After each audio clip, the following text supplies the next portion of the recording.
So you like Harry Potter, the inheritance cycle, Percy Jackson? Yeah. Oh, we've got an episode for you here. Zach loves this stuff, and he's going to make some recommendations today. At least that's the rumor I heard, right, Zach? I mean, maybe.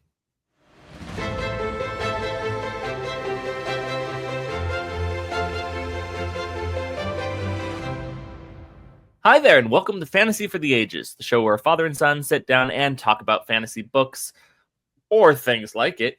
I'm the son of that equation, Zach. And I'm the father, Jim. Thanks for joining us today, and we hope you have a good time just hanging out with my son and I as we talk about all this fun, nerdy stuff that happens to come out of our mouths today.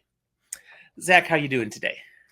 I'm okay. I'm not sure how I feel about the phrasing of just fun, nerdy stuff that happened to come out of our mouths. It feels, I don't know, wrong. I'm It's not gonna dirty, vomit but or it's just, anything. I mean, what? I don't know. It just felt like a little too visceral for some reason. I Hey, we are who we are, or I guess Am I I just am who I vomiting up am. nerddom? Maybe, but like, let's we'll be a little bit better with our imagery. Maybe, probably not. Jeez. How are you doing, Dad?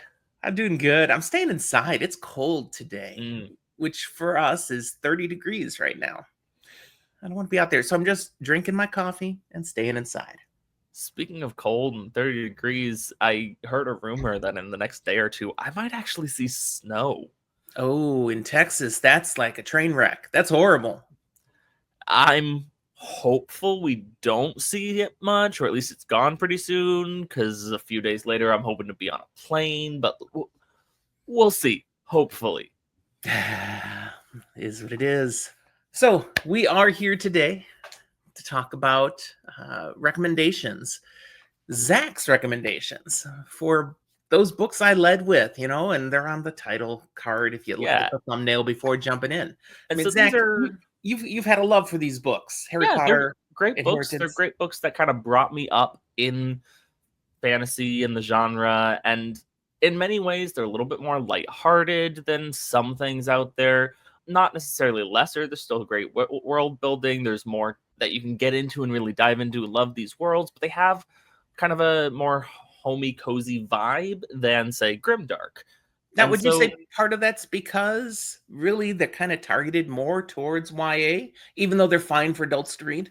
To some extent. And generally, a lot of these series, I think, and the ones like it, ones I'm going to mention today, at least earlier in the series, target more towards a YA audience, and maybe they grow with their audience. And as you get further along, things get a little bit deeper, a little bit more intense. Oh, Harry Potter, a lot of it is still in kind of that YA vibe. Now, we're doing this episode specifically because of one of our longtime listeners requesting.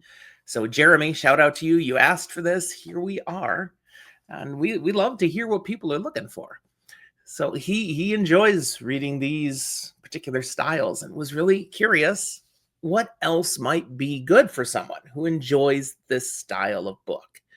And it's more in your wheelhouse than me. So what do you got, Zach? Yeah, in zero particular order, because these aren't necessarily ranked, but I will give some reasons and justifications of why you might like it, how this might relate to some of those previous books we mentioned. There's a couple of authors that jumped out to me that I read earlier on that kind of gave a similar YA vibe to them that really felt still comfortable coming from some of these other books. The first I'm going to mention is Cassandra Clare. That'd be various Shadowhunter books, whether it's the Mortal Instruments or the Infernal Devices. I personally liked the Infernal Devices trilogy better, but this is definitely an example of a series that grows with its audience, starts pretty YA, eventually gets pretty adult. And so works as a good bridge book and series is for maybe you started with Harry Potter or Percy Jackson. Maybe you are a little younger, but as you are growing, you are aging, and you're wanting to go maybe dive into adulter fantasy, this is a great place to kind of bridge that gap. Did you just make up a word? Adulter? I think that's a word. Hey, it's better than adulterer fantasy. Oh, absolutely. I mean, that's probably a thing too, but we're not going to recommend it on Fantasy for the Ages. That's a different kind of fantasy, a naughty fantasy. So you mentioned two series by Cassandra Clare. Are those two connected? They're like interconnected, same world, same idea, separate time periods, separate series. And does she have more out there than you? Yeah, Just those two? there's Okay. plenty more. Those are what I have read, but there is still more even within that world and other things outside of the world. So this is fantasy. Definitely. A Okay. little bit hidden world fantasy vibes, kind of Does she like you write would see in anything Harry Potter. else out I of have curiosity? no clue. Okay. You're familiar with her fantasy vibes. Got it. Yeah. And that's probably going to be true of most people that I say they may write so much more. There's a solid chance some of these people are like high literature authors or something, and I've just never read it. Well, we're not omniscient. We know what we know, and the rest we don't. All right, so that was a great one, Cassandra Clare. Next author on the list, I've got two different series that I enjoyed both. One I read when I was a little younger, one as I was starting to get more into adult fantasy, but they both kind of can fit the bill of still feeling kind of YA. That's Garth Nix as an author. Ah, So we get the Old Kingdom or the Abhorsen series, but then also the Keys to the Kingdom series, which is a little bit more of an escape to a different world, young adult adventure series that was a nice bit of escapism when I was like 14, 15. okay. One of those series, is that the one that starts with Sabriel? Yes, that's the Abhorsen series, that Okay. the Old Kingdom. I think it goes by both names. Yeah, I don't your books remember. of that are still sitting up in Oh, that's shelf where they are. upstairs. Yeah, so they're on my TBR to try sometime because they're physically sitting Yeah, right there. you can read them. I don't mind. I enjoyed them. Okay. All right. So does that mean you're going to come home at some point and take the books that you want? Because you can do that. I mean, maybe I took most of my books that are mine at some point, and any books that I didn't take, most of them are because mom said she might want them someday for a class. I What? don't think that's going to happen. All those cat books? That Come was on. her. No, serious? I was going to give them to like a used bookstore at some point, and she was like, "No, I might teach third grade someday." Yeah, she's not. She's not. What was the name of that cat series The again? Warriors series. Oh, that's right. That might have been nostalgic for someone who's watching this. Remember the Could be Warriors nostalgic. series? I think we have all I'm of not putting them. it in as the recommendation here of if you like those other series I'm talking about, go read this.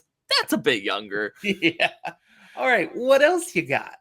All right, author number 3 that I want to put in multiple different series here from. This one's starting to get a little bit more into more adult content. Maybe don't hand these to your 10-year-old if they like some of these other books.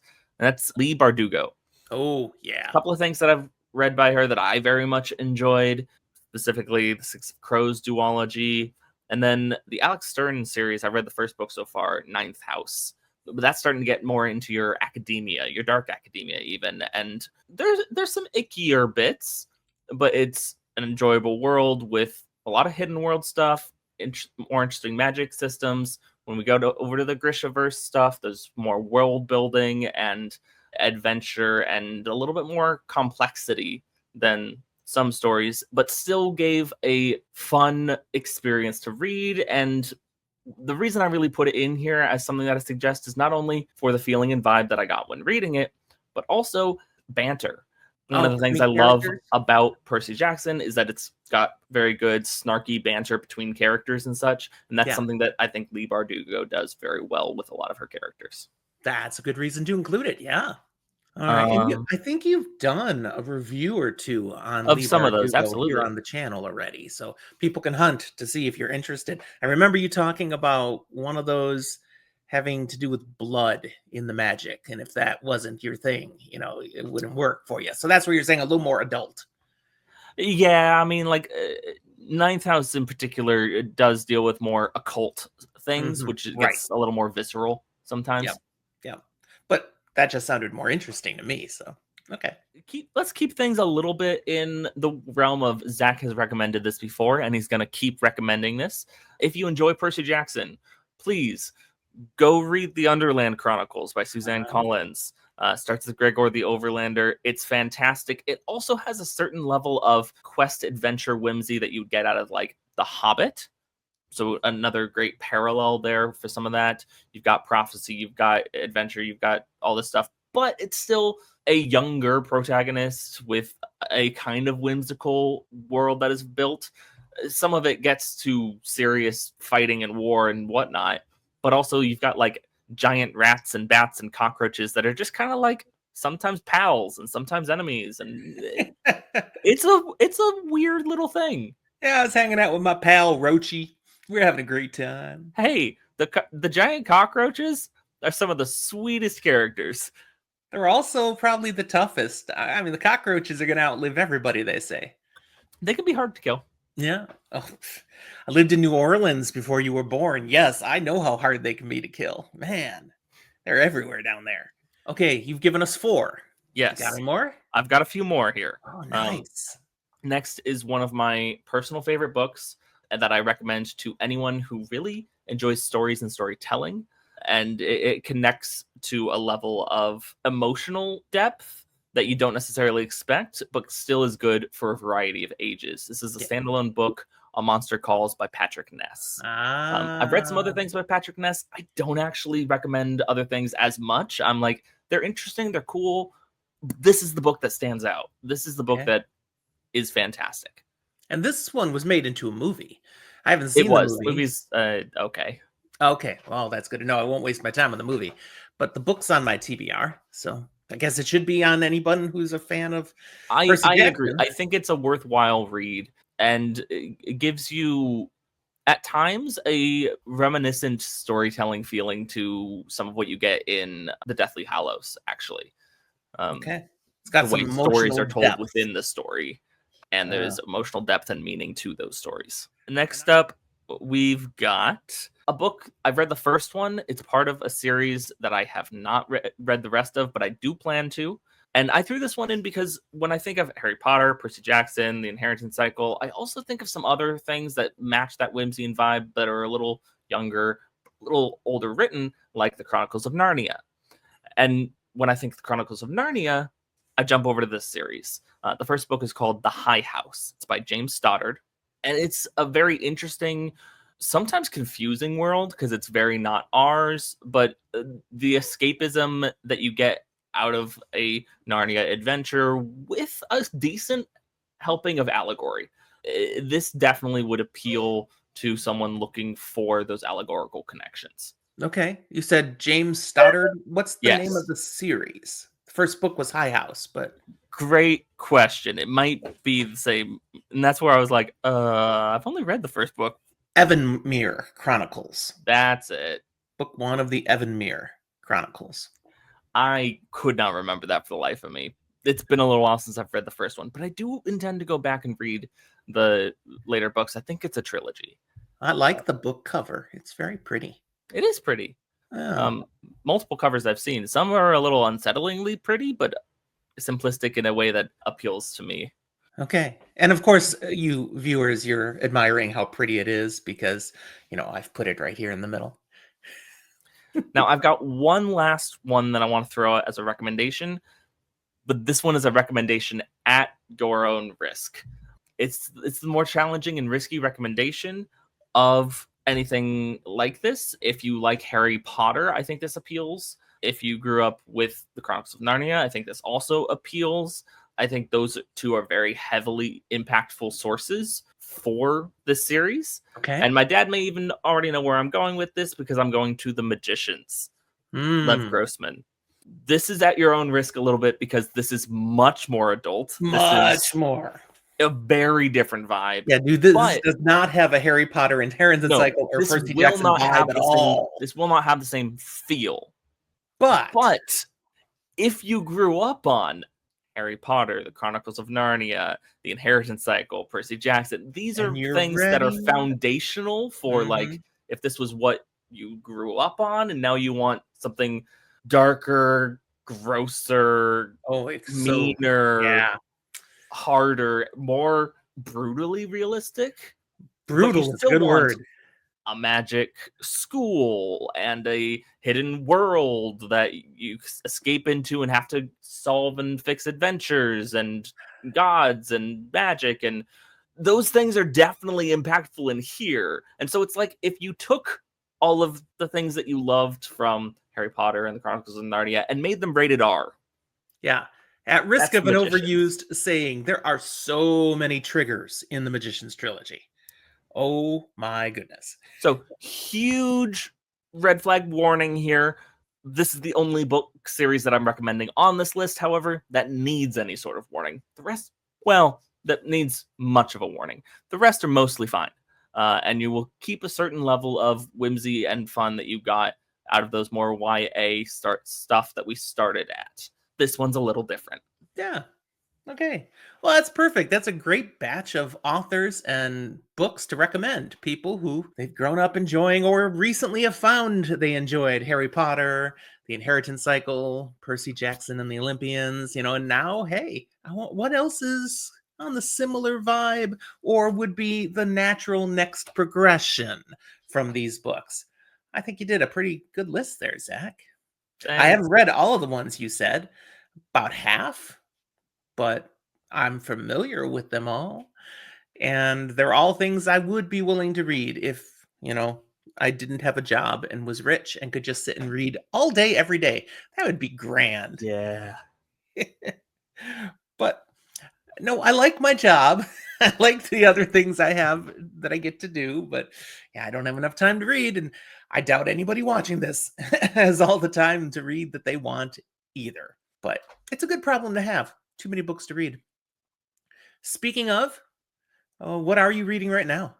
Right now, I'm working through Brent Week's Lightbringer series. I'm up to book 3, The Broken Eye now. Okay. Quite enjoying that. And in another area, I ended up unexpectedly deciding to do a reread that's been a long time coming for me, as I'm about halfway through Fellowship of the Ring again, going back into Tolkien. Ah, It's been many, many years since I've read these books, and to a certain extent, I think this is the first time I'm really reading them as a adult I with love my that. current mind. And so I'm like, let's give it a different try. I'm using the Andy Serkis audiobooks because I love it. Andy Serkis. I heard they were good. Very much enjoying it so far, and only got 2.5 more books to go. Yeah, I'm reading a number of different things right now, but the one I want to really shout out for you that you should definitely raise higher on your TBR Mm-hmm. is the Murder Bot Diaries by Martha Wells. Hmm. They're so much fun. They That's also right have down some here, depth right? to them. Yeah, that's the first one, All Systems Red. I've read that one, and I've read book 2, Artificial Condition. I think there's 6 out already. None of them are long. I mean, I read through them in just a few hours. And I was Kindle reading, but I hear the audiobook is fantastic as well. But so much fun. I've had them on my TBR since 2021, Mm-hmm. and I should have got to them sooner. Yeah. I've read a whole bunch of fantasy that was not as good as these have been. Well, I will They're definitely sci-fi. slip those into my year of sci-fi. You will definitely enjoy them. All right, that's what we'll leave you, everybody. Thanks for hanging out with us. We hope you enjoyed it. And if you did, be sure to give us a like now. If you haven't subscribed yet, we hope you will. We've had a ton of new subscribers recently. Yeah. Thank you for all of you who've joined us. It's just a hoot to be able to share our stuff with so many more people. And keep coming around. Keep watching. And don't forget to check out all our back channel stuff. We've got a lot of content we've done since 2020. Fair warning, the older back you get, the rougher it gets, but still, there's worthy But thoughts. hey, the younger he gets. This is also true. And thinner at times. I get thinner and then I get bigger Comes again. and Then I get goes. thinner I've again. gotten bigger too. Yeah. All right. Thanks for watching. We'll talk to you next time.